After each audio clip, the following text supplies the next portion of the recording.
everyone. So today I'm just talking a little bit about what I have learned about prayer so far, just dealing with long suffering and dealing with my mental health diagnosis of major depressive disorder.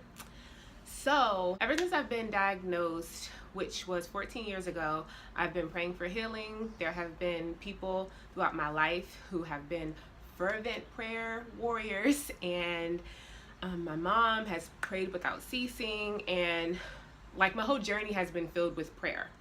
And so throughout my journey, I just got to a point where I'm like, okay, God, like I'm chasing after you hard. I'm praying. I don't really understand why I'm not healed. And he showed me a lot of things throughout the years, but this year has just been more eye-opening than any of the rest of my journey. So one of the main things that I've realized and am trying to accept is that the Lord is a healer, and it talks about that all throughout the Bible, but it does not say that we will be healed here in this earth. We may not be healed until we see him face to face. And so kind of accepting that has been hard for me. And if that's God's will for my life, then it doesn't matter how much I pray for healing, because I'm going to get the healing, but in his timing and in his way. And that might not be on this earth. And me kind of realizing that, it hurts and it sucks, because I'm like, oh God, I want it to be healed here. And of course I don't know, but it's been 14 years. And I've been to many doctors through many treatments, have had many medications, and I'm doing a new treatment now, which is TMS, which is transcranial magnetic stimulation, and I write about it on my blog if you want to learn more information about that. But basically, I feel like I've tried everything, and so it just seems like a number of things. At first, I was feeling connected to the woman with the issue of blood who dealt with her issue for 12 years and then was healed, but I am more so now feeling more connected to Paul's thorn in his side, because Paul asked God to take the thorn out of his side at least 3 times. That was documented in the Bible. We don't know if he asked more than that. The Lord basically said no, and Paul had to live through his life with that thorn, and we don't know what the thorn is, but whatever it was, God told Paul that his strength is made perfect in Paul's weakness. So that is encouraging in its own way, in knowing that we can't do anything on our own, and as weak as we may get throughout our journey and through health issues or anything else going on, that God's strength is made perfect and that we need to lean on him. So it's a hard pill to swallow for me, because I don't want to deal with this anymore. It's been 14 years and I'm very, very tired and exhausted, and having to accept that I might not be healed in this life has just been a hard thing for me to deal with.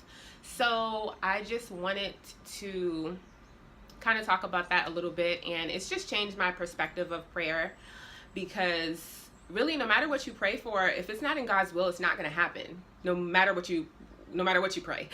So we should continue to pray without ceasing, but realize that if it's not in God's will, it's not going to come to pass. It's just not. So I have to accept that, and I'm hoping that,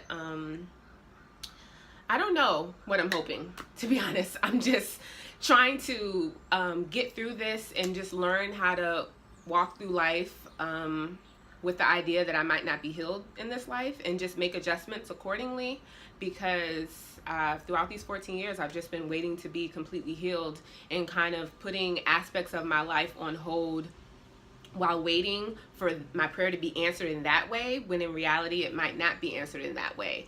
And so yeah, I just feel like it's changed. That perspective has really changed my life. And the example that I like to use is that kind of when you break your leg, or for me, I tore my ACL. I went through physical therapy, and with the anticipation of learning how to walk again. So that mindset is one. If you break your leg or tear something, or you're injured and you're going through treatment with the anticipation to walk again, if that makes sense, versus becoming paralyzed. If you're paralyzed, unless a miracle happens, you're going to be paralyzed for life. So you're not going through physical therapy or going through temporary things to start walking again. You're learning how to adjust and live your life in a new way because you're paralyzed. So that's kind of what I feel like with my depression. Before, I would go through my depressive episodes kind of like a broken leg and expecting to walk again, and I've been doing that. And now, if I'm not going to be healed in this life, and if this is a thorn that I'm going to live with for the rest of my life, then it's more of a connection to paralysis, where I have to learn how to live my life with this diagnosis and with not being healed in this life. And that is a whole new ball game for me. It's different. I'm going to have to approach everything in life very differently with the mindset that I might not be healed. So that is all I wanted to talk about today. So thank you all for listening, and remember to love always. Bye.